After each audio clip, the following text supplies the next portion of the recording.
Well, you know, they say when a fighter is this close to the fight, especially by tomorrow, like all the talking's done. Before a promoter, the talking's never done. The talking was never done for me until probably I was walking to the ring. No, yeah, you're right. Yeah, the fighters said their piece, but as a promoter, you got to beat that drum the whole way to the fight.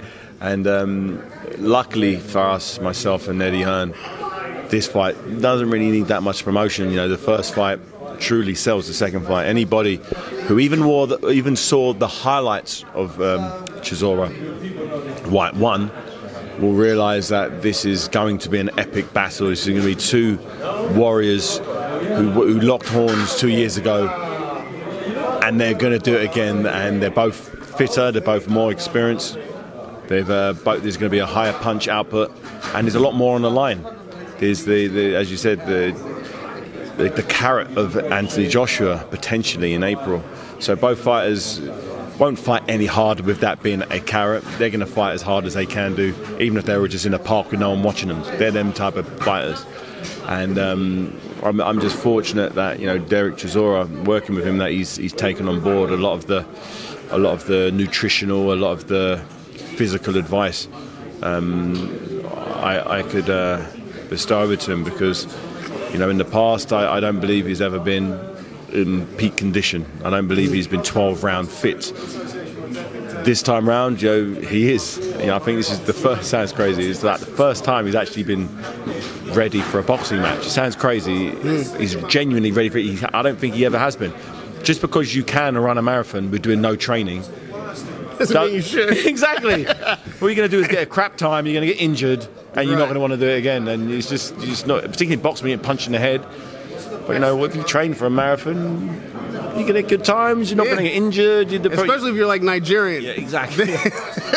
But fail to prepare to fail. And you know, there's a reason why he's lost 8 fights. And I definitely believe it's down to his lack of preparation, his lack of mental preparation, physical preparation, and a lack of desire to push his body to the limit outside of the ring. When he's in the ring, he fights as hard as he can. Just like someone may run as fast as they can.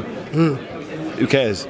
You know, you need to put the work in. Boxing isn't about on the night. It's about what you do 3 months leading into that fight.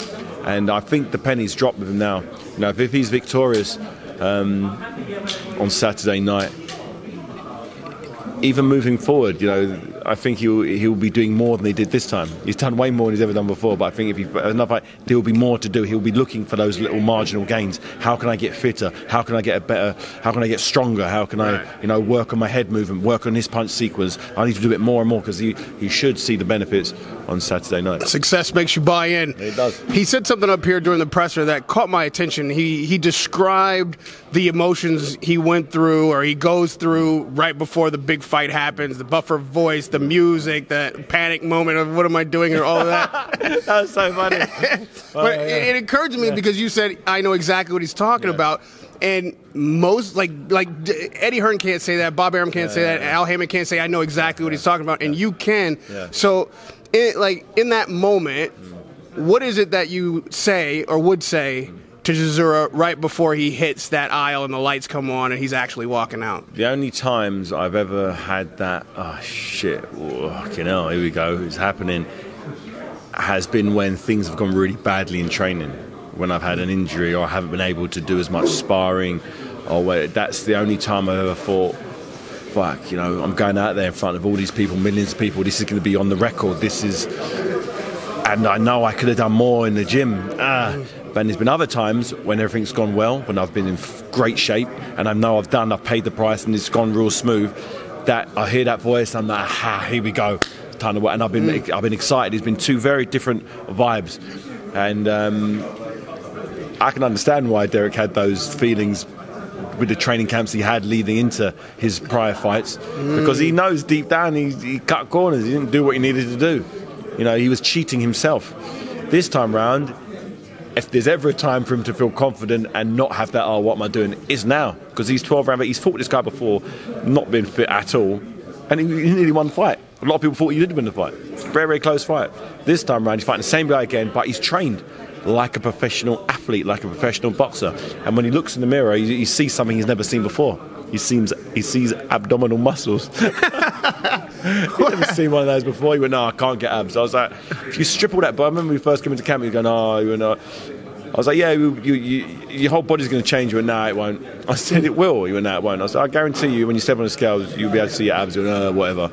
Last night, after training, he was like, no, my abs are sticking. I was like, yeah, exactly. That's what happens when you monitor what you eat and when you train very hard, multiple times a day, your body morphs into what it should be. And I think the penny's finally dropped at 34 years of age. Well, I'd say probably every fan would be happy to see again what they saw last time, but they're going to get more this time. Two guys as fit as these two are and as will to win as they are on Saturday night. It's going to be a tremendous rematch. Thank you for helping Dereck make the fight better. Yeah. And in that tense moment, I'm interested to find out after the fight what kind of butterflies are going through your belly as a promoter. Yeah. So for the last time before the fight, Radio Rahim with David Haye, Chisora, Dylan Whyte on Saturday night at O2 Arena is going to be a tremendous end to 2018.